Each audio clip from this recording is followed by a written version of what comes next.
10 simples e ganha um abraço. Quando você vai comprar uma coisa, você atribui a ela o preço que você acha que é justo ou você atribui o preço inferior? O preço inferior, porque o vendedor vai atribuir a ela um preço que superior em negociação. Vamos morrer aqui no justo. Não é isso? Você vai vender seu apartamento, você vai dizer, pô, eu vou botar por 100 mil para morrer em 80, não é assim que a gente pensa? Negociação. Eu vou denunciar no qualificado, porque se der uma zebra, morre no simples. E aí você vai perder um tempão só para tirar a qualificadora. Se pegar um juiz criterioso, né? Se te pegar... Não, eu, falando de juiz criterioso, eu tenho um processo em que um juiz, uma briga política, declarada. Inclusive, a expressão política vem na denúncia. A promotora denunciou por qualificado. Pela futilidade. Olha vocês. Então, numa briga política, declaradamente política, houve uma denúncia por homicídio qualificado pela futilidade. O juiz foi e fez o quê? Tirou. Agora, só que tem outros juízes que fazem o seguinte. Ele tira e faz pior. Bota outra mais grave. Tira ali e bota a torpeza. Piora até a situação do cara. O que estava fácil torna-se mais difícil. Então, o que eu estou falando, e aí é um ponto de vista seu, mas estou dizendo o seguinte: como é que se faz lei no Brasil? Não é escutando as ruas, é escutando a opinião pública. Por que ninguém nunca fez uma pesquisa abalizada sobre o que é o modelo público, o que é que se tem de corrupção? Onde é que está o dispêndio de verba ao conto? Porque tem uma quimera aqui, rapidinho, só apontar uma coisa aqui para vocês, aí eu dou a palavra. Tem uma quimera que existe, que é o seguinte. Vou lhe dar um exemplo. Um exemplo prático. Defende um caso, que é o seguinte. O cara foi contratado para fazer um contrato emergencial.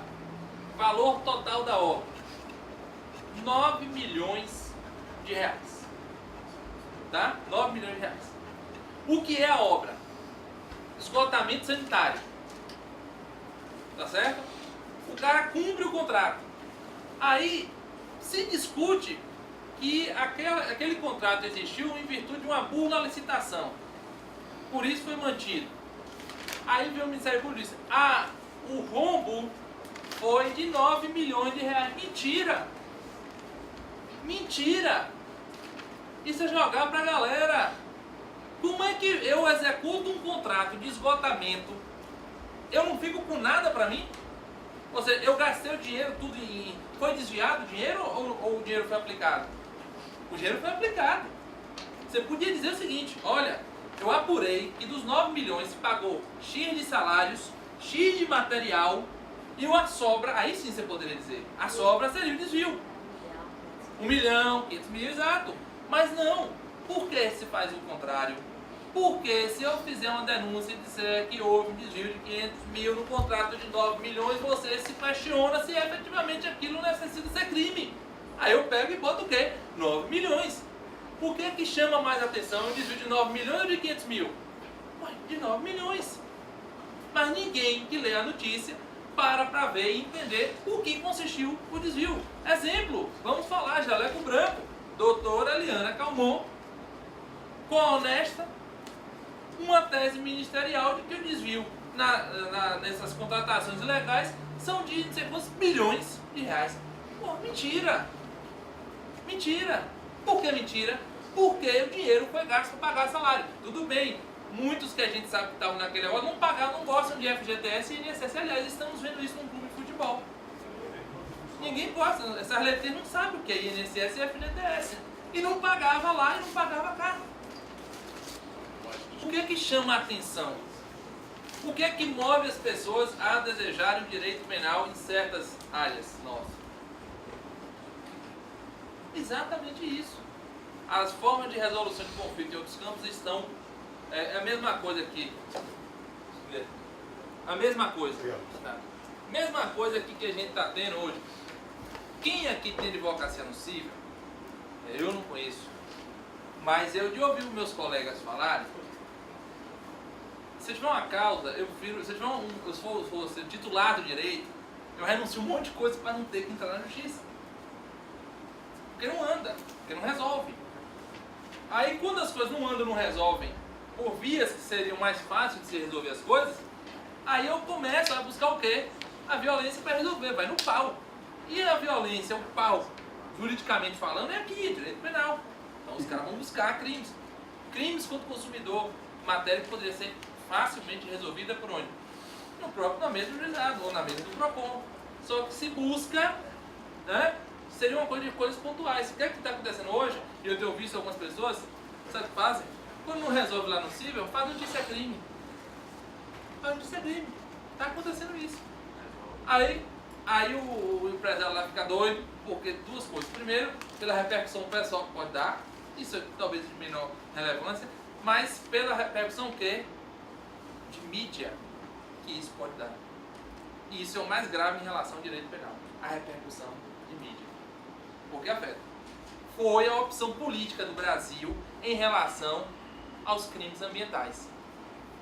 A tutela penal, que tudo bem, já tinha na Europa, etc., mas foi facilmente aceita porque sabia que pelo que já tinha administrativamente, saibam vocês que todos aqueles crimes que estão lá já eram previstos em regulamentos do IBAMA e decretos do Poder Executivo, mas não tinha resolução. O que é que se fez? Direito penal neles. E nisso a gente chega a um ponto que são esses discursos que a gente chama de lei e ordem, de macro repressão, de violência institucionalizada. Primeiro, o que é que eu pontuo aqui? Eu estou trazendo 7 pontos do movimento lei e ordem, para a gente poder avaliar isso aqui à luz de casos e à luz do Tribunal do Júri. Primeiro, tendência no movimento lei e ordem. Primeira coisa, perguntar assim: quem são os autores do movimento lei e ordem? Os autores do movimento lei e ordem não são professores, não são catedráticos, é a mídia, são os políticos. Absolutamente longe da universidade se encontra qualquer argumentação do movimento lei e ordem. Muito. Se você for estudar criminologia, você vai ver, você vai falar em Zaffaroni, você vai falar em Barata, você vai falar em Raizivo, você vai falar em um monte de gente, mas você vai falar, quem são os caras do lei e ordem? Você não vai entender. Os caras do lei e ordem são quem? Ana Calheiros, José Sarney. E outros tantos, até pessoas bons parlamentares, mas que você sabe que na hora da política todo mundo quer voto. Vocês sabiam que nos Estados Unidos da América, na Califórnia, o estado que mais prende no mundo, se duvidar, a Califórnia. O movimento é inverso. A Califórnia está estabelecendo relações com Portugal para saber como é que Portugal conseguiu dar maior controle, maior racionalização à luta de drogas. Sabe que o usuário na Califórnia ele é considerado como um traficante. E após 2 condenações, a terceira ela é perpétua. É o sistema do 3 strikes, you're out. 3 strikes, expressão que vem do beisebol. Que no terceiro strike você perde e você está fora da base. Então, a mesma coisa. Prisão perpétua. Que lá eles têm um sistema chamado de mandatory. Sabe o que é o mandatory? A condenação tem que ser cumprida à risca. Não existem formas de diminuição da condenação. Aí alguém pode levantar a mão e dizer, professor, é o que está faltando no Brasil. Não tem como, o cara que vai ser condenado e não tem perspectiva de sair, que diabo é que eu vou seguir o que vocês querem que eu faça? Eu vou fazer o que eu quero. Eu vou ficar quieto o tempo todo. Eu não tenho necessidade de querer me filiar a um modelo para, por exemplo, ter do diretor um atestado de boa conduta para eu poder pular de regime ou ficar num lugar melhor, entendeu? Então essas lógicas no modelo americano são todas agora caindo por terra, graças a Deus. É o país que em números absolutos e proporcionais que mais prende no mundo. Proporcionais eu até não sei, poderia estar exagerando, mas absoluto sim, 6 milhões de pessoas presas. A gente estava falando de 2 cidades como Salvador aprisionadas. Aumento de penas, aumento do rol de penas severas e duradouras. Vamos desduvidar, esperem emendas para aumentar as penas nos casos de corrupção. Eu não tenho dúvidas disso. Não tenho dúvidas. Absolutamente não tenho dúvidas. Aí eu vou dizer uma coisa. Você, meu amigo, estava falando aqui da questão da corrupção ser hedionda. Sinceramente, é a maior bobagem que tem. Tá? Porque um grande efeito, o que poderia ter sido feito para aprimorar a defesa do Estado foi feito. Vou dizer quando.